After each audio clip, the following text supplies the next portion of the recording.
नई सुबह के नए वक्त का आगाज किया है, इसके लिए मैं सरकार को बधाई देना चाहता हूं। और सिर्फ ऐसा ही नहीं है, मुस्लिम समाज के अनेक लोग इस प्रकार के नियमों से बहुत प्रभावित हुए और बहुत प्रताड़ित हुए, जिसके अनेक उदाहरण बहुत लोगों ने बताए होंगे। मोहम्मडन एजुकेशन सोसाइटी कोल्हापुर का केस है, ईदगाह मैदान हुबली का केस है, जिसको सुप्रीम कोर्ट ने साफ साफ उसको हुबली धारवाड़ म्युनिसिपल कॉर्पोरेशन को वापस कर दिया। अनीसा अयाशा वर्सेस तमिलनाडु वक्फ बोर्ड का केस है, तेलंगाना स्टेट वर्सेस मोहम्मद मुजफ्फर का केस है, हिमाचल प्रदेश वक्फ बोर्ड वर्सेस ख्वाजा खलीलुल्लाह का केस है, और सभापति महोदय ताजमहल पर भी दावा कर दिया गया। अब तो मैं पूछना चाहता हूं, सुप्रीम कोर्ट ने अपने जजमेंट में कहा कि भाई शाहजहां के जमाने का लिखा फरमान लेके आइए, तब हम मानेंगे कि इस पे कोई दावा है या नहीं। आप सोचिए कि अगर ये वक्त का कानून इसी ढंग से चला होता तो क्या होता। अभी हमारे जॉन ब्रिटास जी और मनोज झा जी ने बहुत सारी बातें बोली थी, एक प्यास की बात बोली थी, उन्होंने उड़ीसा के ग्राहम स्टोन्स का जिक्र किया था, तो उसमें तो कांग्रेस की सरकार सीबीआई की इंक्वायरी नहीं कर पाई थी। मगर जब ताजमहल का उल्लेख आता है सभापति महोदय, तो एक प्यास मुझे याद आ जाती है। जब शाहजहां जेल में था और दूर से उस ताजमहल को देखता था और उसे सिर्फ एक सुराही पानी मिलता था और उसने औरंगजेब से कहा एक सुराही पानी और भिजवा दो, तो जानते उसने मना कर दिया। तो दुखी होकर शाहजहां ने फारसी में लिखा, ए पिसर तू अजम मुसलमानी, जे पिदरे जिंदा आप तरसानी, आफरीन हिंदुआन सदबार, जे देहंद पिदरावा मुर्दा देवम आप। मतलब तू कैसा मुसलमान है जो जिंदा बाप को पानी के लिए तरसा रहा है, तुझसे तो आफरीन 100 बार उन हिंदुओं को है जो पितृपक्ष में मरे हुए बाप को भी पानी देते हैं। और सभापति महोदय, मैं बताना चाहता हूं कि ये हमने ईमानदारी से मुस्लिम समाज के कल्याण के लिए बात की है, क्योंकि एक तरफ खड़ा हुआ है ईमानदार मुसलमान जो शराफत के साथ ईमान को गले से लगाए हुए हैं, और दूसरी तरफ कुछ चंद सरमाएदार हैं जो उस अमानत में खयानत करके शरारत के साथ उसके झंडा बरदार बनना चाहते हैं। तो ये मुकाबला किसके बीच में है? ये शराफत अली और शरारत खान के बीच का मुकाबला है। हमारी सरकार शराफत अली के साथ खड़ी है, हमारी गरीब मुस्लिम के साथ खड़ी है। ये गरीबों गुर्बत वाले गुर्बत अली और सरमाएदारे वाले गाजी खान के बीच का इलाका है। मगर मैं कहना चाहता हूं महोदय, एक बात मैं बहुत स्पष्ट रूप से कहना चाहूंगा, इन जरूरतमंद मुसलमानों की लड़ाई के लिए मैं कह सकता हूं कि ये गरीब मुसलमानों के दिल की कसक और कट्टरपंथी वोट के ठेकेदारों के मन की ठसक के बीच में हमारी सरकार ने उस कसक का साथ दिया है, जिसके लिए मैं मानता हूं गरीब और पसमानदा मुसलमान निश्चित रूप से उनका आभारी होगा।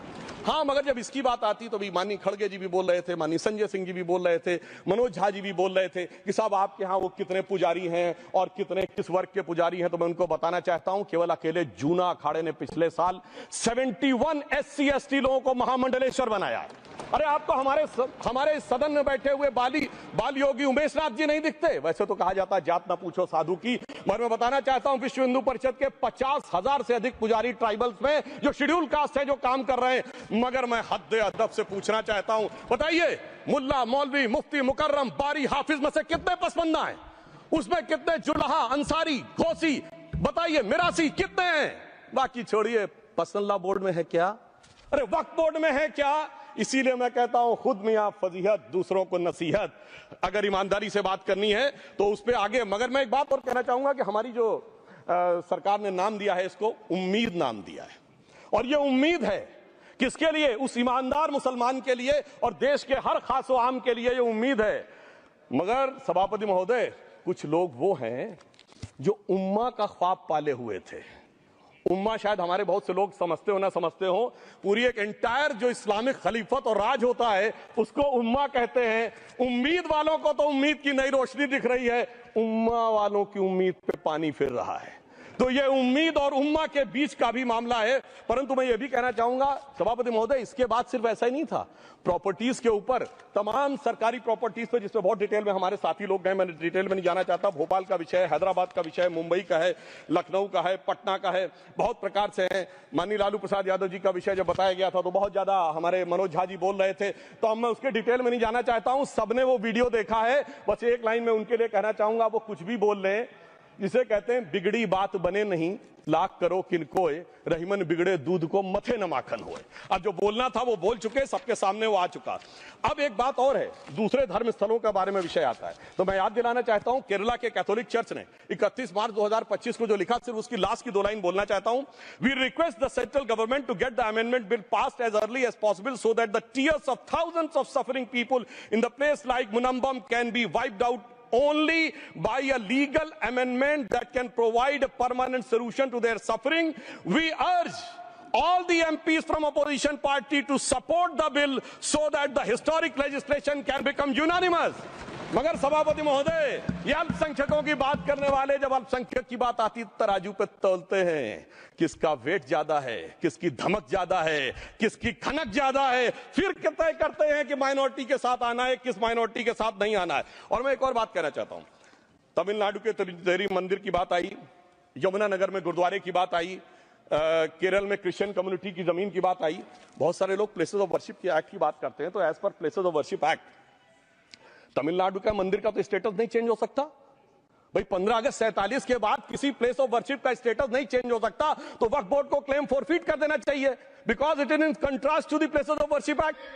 परंतु अब सुनिए, यही गुरुद्वारे के बारे में भी होना चाहिए। मगर सभापति महोदय, चाहे वक्फ बोर्ड का एक्ट हो, चाहे प्लेसेस ऑफ वर्शिप एक्ट हो, एक ही को फायदा होना है, जिसे कहावत में कहते हैं खरबूजा छुरी पर गिरे या छुरी खरबूजे पे गिरे, आखिर में कटना भगवे रंग के खरबूजे को ही होता है। अब मैं यह भी बताना चाहता हूं कि इन संपत्तियों के द्वारा जो कुछ हुआ, उन्होंने इतनी चीजों को लिया है, इतनी चीजों को लिया है। एक पुराना उर्दू का शेर है कि मिटे नामियों के निशान कैसे कैसे, और ये जमीन खा गई आसमां कैसे कैसे। इस जमीन ने कैसे कैसे लोगों को अपने में समा लिया, इसकी तमाम तारीख गवाह है। अगर मैं इसमें बहुत डिटेल में जाऊंगा तो सदन का बहुत सारा वक्त जाएगा, परंतु मैं एक बात ये कहना चाहता हूं कि जब इतना ज्यादा आगे बढ़ गया तो फिर कोर्ट ने आगे इंटरवेंशन करना शुरू किया। मैं डिटेल में नहीं जाना चाहता हूं। अभी कार्तिकेय शर्मा जी ने, बहुतों ने बोला सैयद फसल का case versus union of government, Allahabad high court के केस को कहा, मगर Bashir versus state of West Bengal case में उन्होंने बहुत क्लियर कट कहा है कि waqf is not a religious denomination in accordance with the Article 26 of the Constitution, so the matter relating to the restricting the economic, financial, political and other sectoral activities that may be associated with religious practice under Article 25(2)(a) of the Constitution can be regulated by the state. तो मुझे लगता है अब इसके बाद कोई किंतु परंतु का स्कोप नहीं रह जाना चाहिए। परंतु उसके बाद भी सभापति महोदय, जो कानून को न माने, जो कहे संविधान को नहीं मानेंगे, और जो ये कहे कि साहब अदालत के आदेश को भी नहीं मानेंगे, तो फिर इसका मतलब उसके मन में तो एक ऐसी बादशाही आ गई है। इसके लिए मुझे सभापति महोदय, वो पुरानी वाली फिल्म अगर लोगों को याद हो तो मुगले आजम का वो सीन याद आता है कि जब अकबर ने अनारकली को कैद कर लिया तो सलीम कहता है जब्त मैं करूं जिसकी की जमीन वीरान हो गई है, जब्त वो न करे जिनके सिर्फ शौक के बाद चाहत को ठेस पहुंची है। ये जिल्ले इलाही की बादशाही नहीं बल्कि खुदाई है। मैं कहना चाहता हूं, जो संविधान को न माने, कानून का न माने, इसका मतलब वो अपनी खुदाई में जी रहा है। तो ये वो लोग हैं। और वैसे मैं सभापति महोदय, खुदाई से आजकल बहुत से लोगों को डर लगता है, क्योंकि जहां जहां खुदा है वहां वहां भगवान है, जहां जहां खुदा है वहां वहां भगवान है। बाकी आप सब बहुत बुद्धिमान हैं। अब मैं ये भी बात कहना चाहता हूं, और वैसे आखिर में उस अनारकली को कैद से छुड़ाने के लिए सलीम का एक हिंदू साथी दुर्जन सिंह ही आया था। मैं कह सकता हूं कि वक्फ की इस मुकद्दस जमीन को अगर कैद करके रखा है तो उन चंद लोगों ने, जिनके दिमाग आज भी उन चीजों में भरे हुए हैं कि कोई समझता हम तो किसी जमाने में हुक्मरान वक्त थे, कोई कहता हुजूर नवाब थे, कोई कहता बादशाह आलमगीर थे, कोई कहता है बादशाह गाजी जिंदा पीर थे। तो नदीमुल हक साहब ने जो बोला था ना, किसी के बाप का हिंदुस्तान थोड़ी है, बिल्कुल मैं कहना चाहता हूं, जिन्होंने इस देश के लिए खून बहाया उनके बाप का हिंदुस्तान है, उस गरीब मुस्लिम कारीगर के बाप का हिंदुस्तान है। पर जो ये कहते हैं कि आगरे का लाल किला किसके बाप ने बनवाया, आगरे का किला किसके बाप ने बनवाया, दिल्ली का किला किसके बाप ने बनवाया, हैदराबाद का चार मीनार किसके बाप ने बनवाया, उसके बाप का यह हिंदुस्तान नहीं है।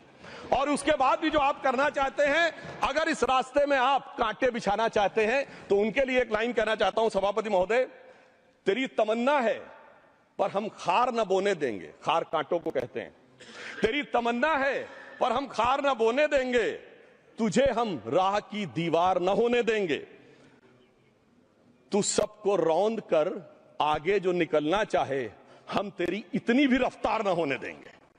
और इसीलिए हमारी सरकार ने इस विषय के ऊपर एक सही और सटीक प्रयोग करने का प्रयास किया है। मैं दूसरी बात यह भी बताना चाहता हूं, हमारे डीएमके के तिरुचि शिवाजी ने अनायास अकारण यह बात बोली थी कि उस समय जब जिन्ना का उल्लेख करते हुए उन्होंने कहा कि पार्टीशन के समय, तो मैं उनके सुलभ संज्ञान के लिए बता देता हूं, 1946 की कॉन्स्टिट्यूएंट असेंबली में मद्रास प्रेसिडेंसी में 30 आउट ऑफ 30 सीट जो थी वो मुस्लिम लीग ने जीती थी विद 95% ऑफ वोट्स, और एक भी मुस्लिम वहां के बाद बाहर नहीं गया। इसलिए मैं ईमानदारी से कहना चाहता हूं, फैक्ट को समझिए। और जो मद्रास प्रेसिडेंसी के मुस्लिम लीग के अध्यक्ष थे और पीजे पोकर साहब बहादुर और मोहम्मद इस्माइल, वही बाद में इंडियन यूनियन मुस्लिम लीग के अध्यक्ष बने, और उन्होंने 28 अगस्त 1947 को सेपरेट इलेक्टेड मांगे, जो कोई जाके कॉन्स्टिट्यूएंट असेंबली की डिबेट में पार्लियामेंट किया। आप वेबसाइट पे पेज नंबर 270 पे जाके पढ़ लीजिएगा। सरदार पटेल ने बड़े गुस्से में इस बात को कहा, अब जो हो गया सो हो गया, एक रात में दिल नहीं बदल गया, मगर अब देश के लिए कैसे आगे बढ़ना है उसके लिए ईमानदारी से आगे आओ। और खैर मैं अंबेडकर जी और पटेल जी के बहुत सारे वो कोट कर सकता हूं, सारी बातों को छोड़िए, मगर अफसोस की बात यह है सर कि अभी मनोज झा जी ने बोला था हम में से कोई शक है, कोई हूण है और ये करिए। अरे भैया जमाने चले गए, अब जेनेटिक सीक्वेंसिंग का जमाना आ गया है। और जेनेटिक सीक्वेंसिंग ने क्या प्रूव किया है? दुनिया के सबसे बड़े मुस्लिम देश इंडोनेशिया के राष्ट्रपति आए थे और राष्ट्रपति भवन में उन्होंने डिनर के दौरान कहा कि few weeks back I got my genetic sequencing done and I was told that I am an Indian GDN. अरे साहब, कहां गुलामी की मानसिकता में पड़े हुए हैं सभापति महोदय।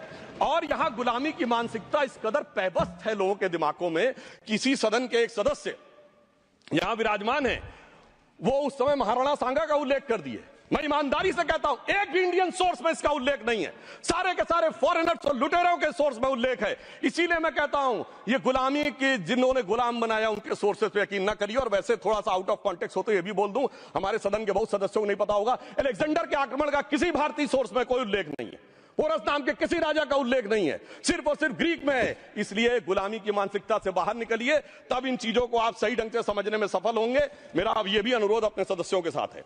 वक्त की अवधारणा के बारे में बहुत कुछ बोला जा चुका है कि ये ओरिजिनली कहां से आया, पर मैं इतना कहना चाहूंगा, सबसे पहले वक्त का उल्लेख आता है जब ससनिड एम्पायर को खलीफा उमर ने कैप्चर किया, तो आज का जो सदन इराक है उसके इलाके को उन्होंने वक्फ डिक्लेयर किया और वो स्टेट के द्वारा कंट्रोल होता था। स्टेट के बारे में माननीय नड्डा जी ने अभी बताया कि बड़े बड़े देशों में किस ढंग से होता था।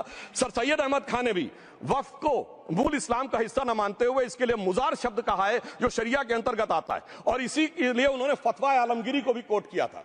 और इसीलिए 1894 की जो प्रिवी काउंसिल का जजमेंट जो आया था वो वक्फ अल औलाद के खिलाफ आया था। मगर सभापति महोदय, 1906 में कलकत्ता कांग्रेस अधिवेशन में कांग्रेस ने प्रस्ताव पारित किया कि प्रिवी काउंसिल के जजमेंट में कुछ गलती है, इसे बदलना